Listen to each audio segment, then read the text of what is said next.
Hi, share ko lang yung experience ko kanina sa Colorize sa Myeongdong. Nagpaano kasi ako, personal color analysis.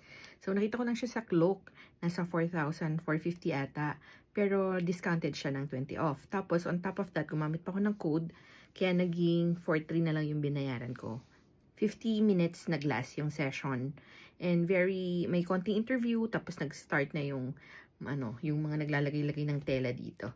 So, bawal mag-video pero inalaw naman niya ako mag-picture. So, I'll insert the picture later.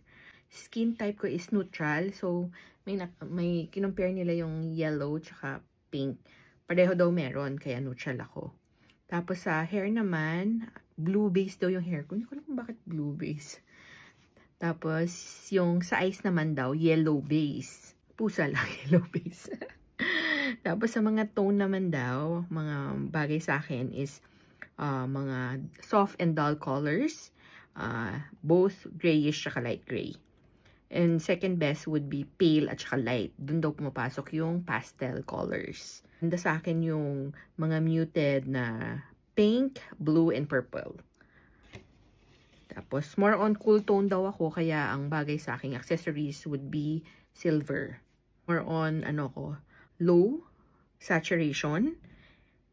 Tapos, pero sa brightness daw, more on the light yung bagay sa akin. And also, bagay nga sa akin ng grayish. Tapos, kung mag-clear daw ako, either black or white, go for white. And for the accessories, number 1 would be silver. Next would be rose gold and metallic. Pero, dapat daw is matte, not the shiny ones. And also, the thin, tsaka mga dainty, tsaka vintage, and medium yung thickness. Hindi yung makakapal daw, hindi bagay. Makeup naman, mauve colors and rose beige, yun yung inano nila sa akin. Ni-recommend nila. For the hair naman, mga any ash, yung mga ash tones yung pwede. Sa makeup din daw pala, wag yung mga shine shimmering, dapat daw matte. Best type ko daw would be summer mute. The second type would be summer light. And the worst would be the spring light. Patterns naman daw, best would be plain. Then stripes, tas mga florals. Tas kanina, nagano ko, parang nagpapanig ako na ma-retain lahat ng sinasabi niya.